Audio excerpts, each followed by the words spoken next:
Okay guys, so we are going to attempt, or I am going to attempt, a tree ring pour. So we're going to see how it goes. I've seen them done a number of times on YouTube. Kind of like it, kind of don't. We'll see how it goes. This is an 8x10 canvas, and I've got all of my paints mixed. So this one is a combination of white, pale gold, and gold interference. So you can see that that's the consistency of my paints. It's kind of like a thick syrup.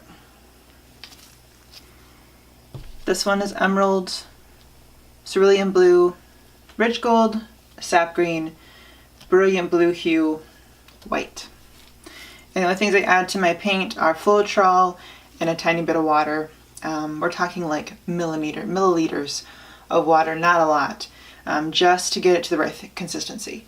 I don't measure things, but it's somewhere between a 3-to-1 Floetrol to paint ratio, sometimes 2-to-1. I don't go more than 3-to-1 because I don't want to break down the paint too much. Because then it can separate and get really ugly on the canvas when it dries. And I've even seen it like have a skin on top where the underneath never really dries, and I'm not sure what caused that, but it's kind of nasty. So anyway, moving on. So I'm going to layer my paints. I'm going to start with some white around the edges, and then I'll do my pour. So this is just white with Floetrol and a little bit of water, and I do leave my white a little bit thicker than my colors. It's a denser paint anyway. It's titanium white. It's completely opaque than your colored paints. And the higher quality paint you use, the better you're going to turn out. It's with anything. The better quality ingredients you use when you cook, the better the product when it turns out. And it's kind of the same with painting. Now, that's not to say you have to use the most expensive paint available on the market. I don't. Use what you can afford.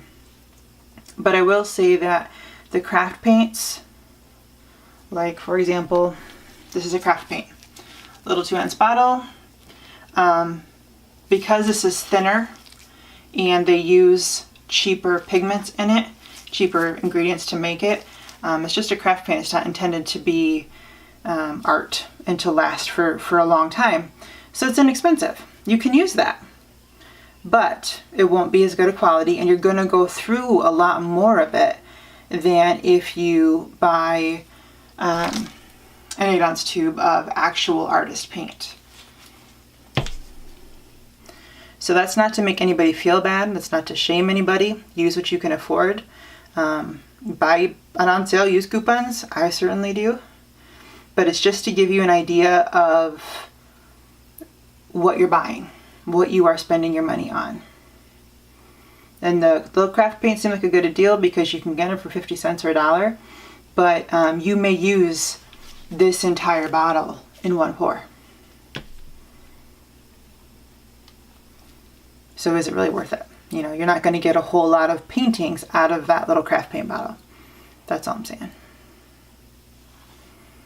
So, got my white on there.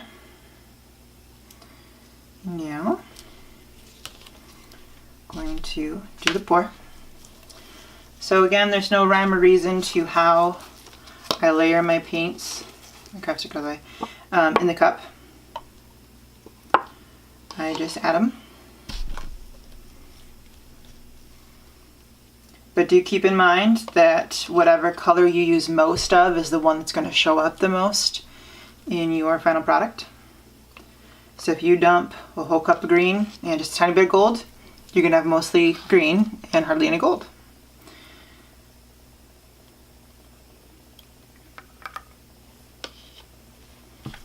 And you can see that that pale gold paint is kind of the lightest paint in terms of density in there right now because it's all flame to the top.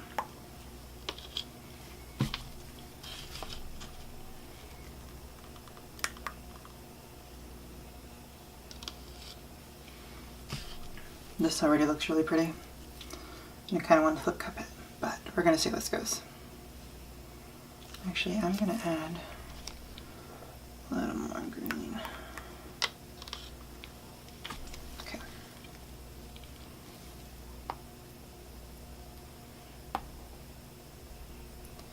I'm not going to spin it, I'm just going to pour it and see what happens.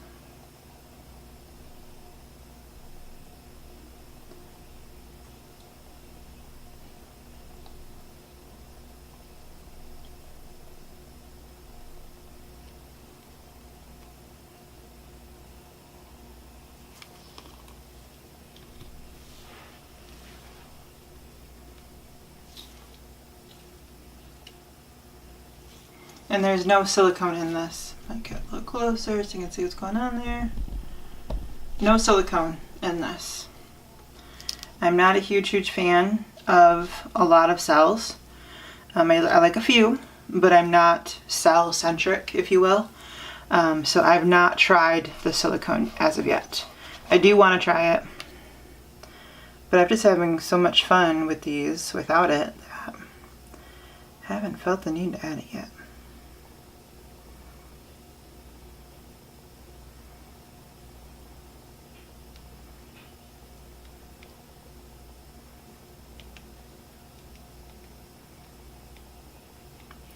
And I'm not tilting this a lot, just a few degrees at a time. Because I do want to keep some of the white space, or negative space, if you will.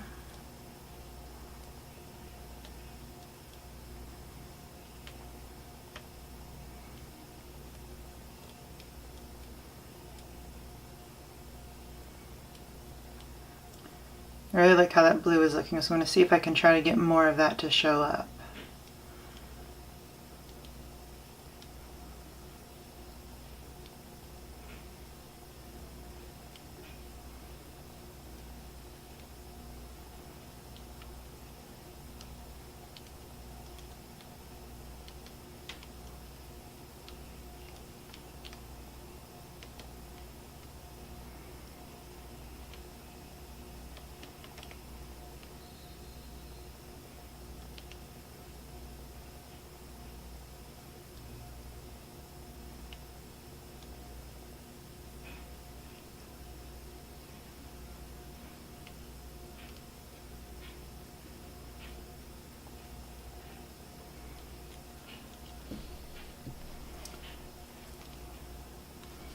I'm really liking that.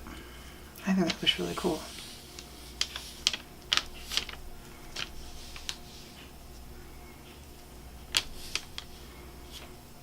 So I did spin this at first, but then about the rest of the 2/3 of the way of the pour, I didn't spin it. I just let it bead in the middle. And I really like these striations of color. And I am getting a few cells, not a lot, but I do like what I'm seeing.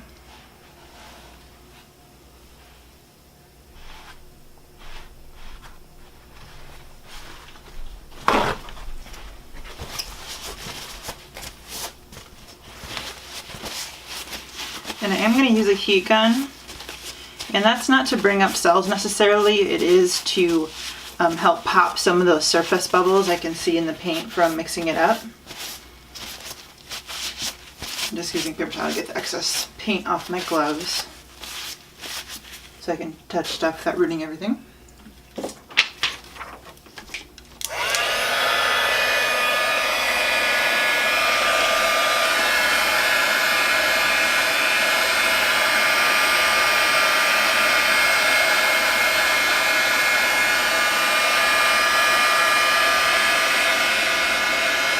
And I'm holding this about, I don't know, 6 to 8 inches off the surface because I don't want to heat it necessarily, just to get those surface bubbles to pop.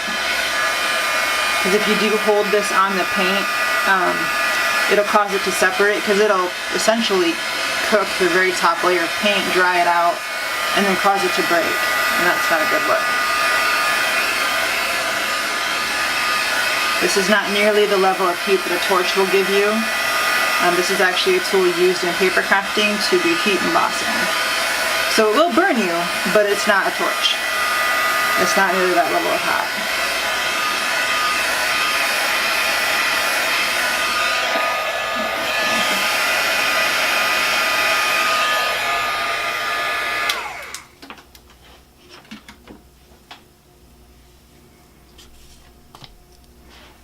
I'm going to add a tiny bit of white just to that corner.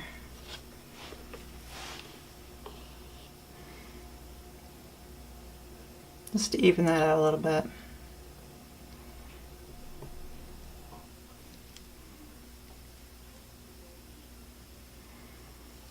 And then a tiny bit to this corner as well.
Okay, so I have enough in my cup to do another one.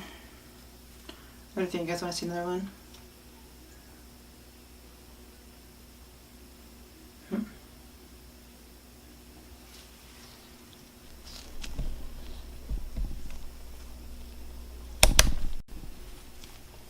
Okay, so I've got a second 8x10 canvas. And I'm just going to do basically the same process I did before. Spread the white out over the edges.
I kind of love this in here.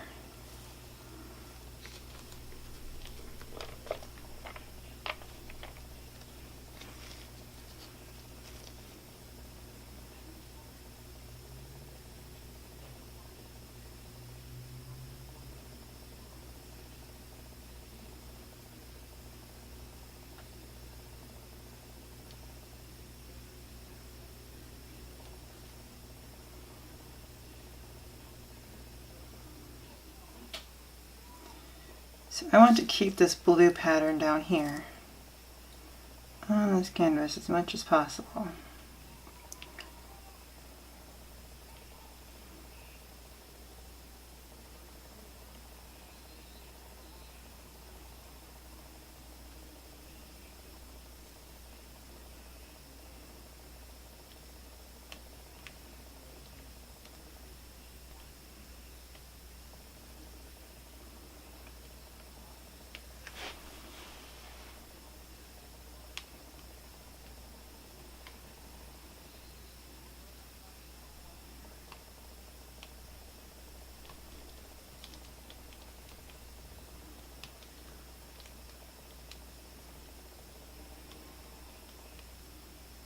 Oh my gosh, I love this.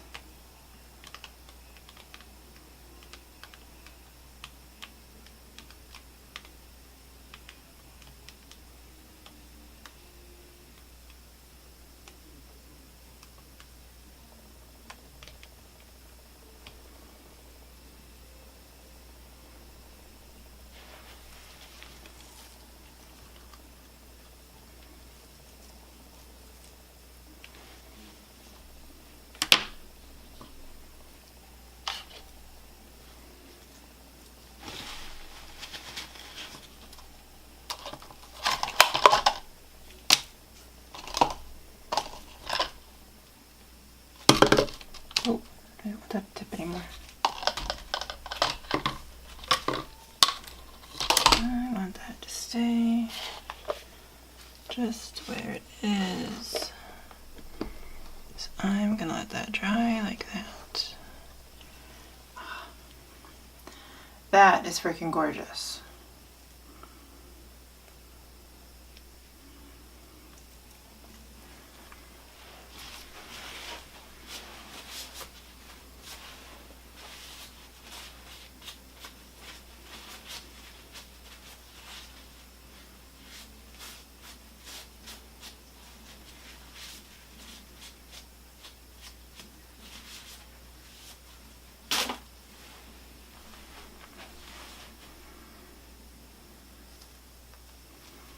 Okay, let's get some paper towels, wipe off my gloves a little bit.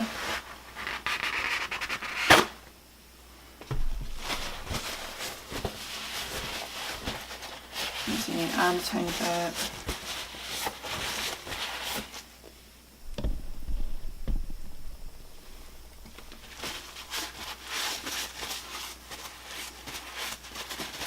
So as you can see, we are getting some cell action. Some really tiny ones, some bigger ones. And again, no silicone. So the reason I don't really want to try the silicone that much, besides the too many cells, is because I don't want to have to clean everything off, because I'm afraid that it might ruin something or mess something up. Now, I know that hundreds and hundreds of people do it, no problems. But just a weird hang up I have. So if I can get the cell production that I do like without using it, it's kind of like a bonus. Not having to use or clean the silicone back off once it's dry and rises to the top.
Another reason to kind of run your heat tool over or some sort of heat source. You don't want something strong enough to blow your paint unless that's your intention. If you want to keep it the way it is but just pop those surface bubbles, a heat tool is a nice option because it doesn't have a lot of force with the warm air, but it will pop the surface bubbles, and that will give you a smoother finish when it dries. So you won't have pock marks or dimples or dips in your paint. To a certain extent, I don't really worry about that. I like it when it's nice and smooth, but it can cause bigger textural issues. So just something to kind of keep in mind. And I am going to add a tiny bit of white to these corners, again, so that they're covered.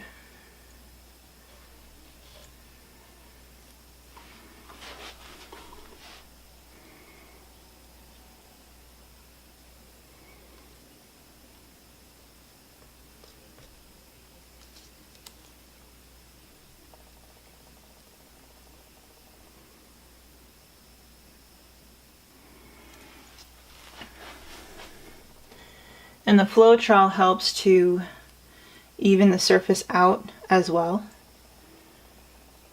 And Floetrol is just an inexpensive pouring medium. Essentially what it is. It's made for house paint to eliminate brush marks or roller marks.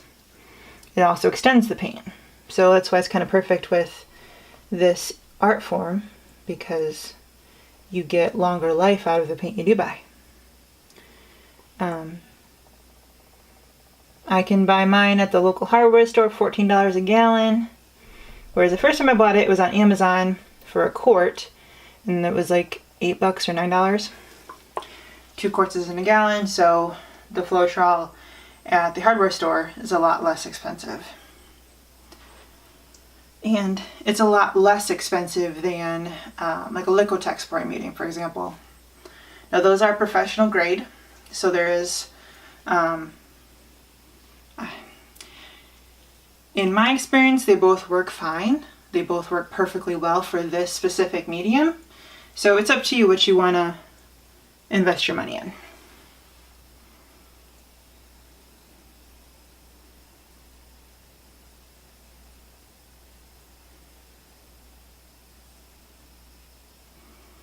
Oh, man. So I would show you them both side by side, but I don't want to move either of them because I don't want to disturb the paint and the way I have it. So I will let these dry. I let mine dry for at least a solid week before varnishing them. And I let them dry on a level spot, because if you let it dry even a little bit off level, it can shift and then it can ruin itself. So just something to keep in mind. Make sure you got a level spot to let these dry. A full week out of paths of fans or air conditioners, because that can mar the surface and make it go wrinkly or whatever. So that's a consideration to make. And then, yeah, so I will let these dry, varnish them, and then I will show you what they look like.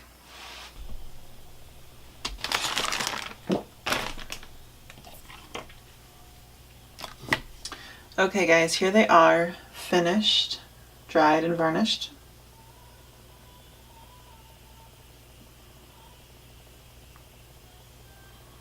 And I really love all the layering the paint did on its own. Which is kind of the beauty of the dirty pour, is that you pour the paint in together and it does its own thing. You can see I got some really nice cells in here. And again, no silicone in this one. And here is the first one that I did, the pooling pour. And I did lose some of the blue, and it's because when I set it to dry, it was off level.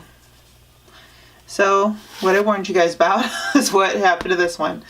I have these little push pins in the back to kind of help it sit, and these were not straight, or are not straight, so in there.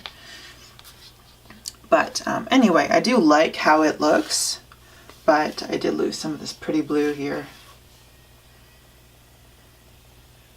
But it's still really beautiful. So there's those two, and then I wanted to quick show you a few more. So this one, same colors. I just had some color left over, so I poured this one. This has not been varnished yet. And also no silicone in this one. And then with these edges, what I did was I blew on them to get those kind of smoky edges. And I love this. I absolutely love it.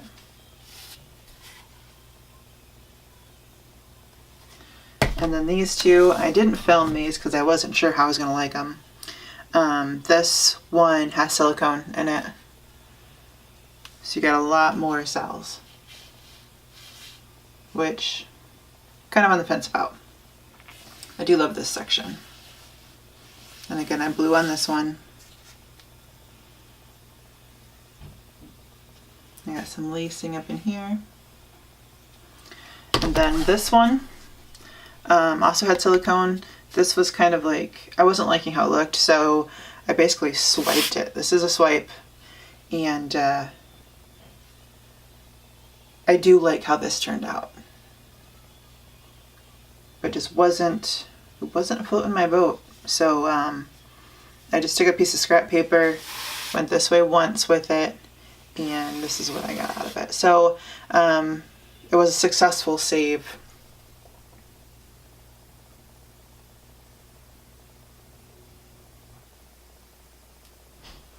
And this has not been cleaned, and it has not been varnished either.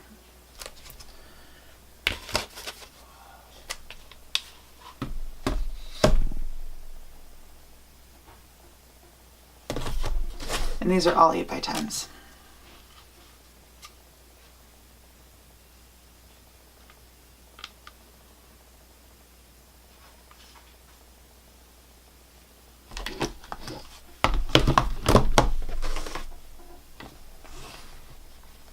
I'm just amazed that these can come out of the same cup, but look so different.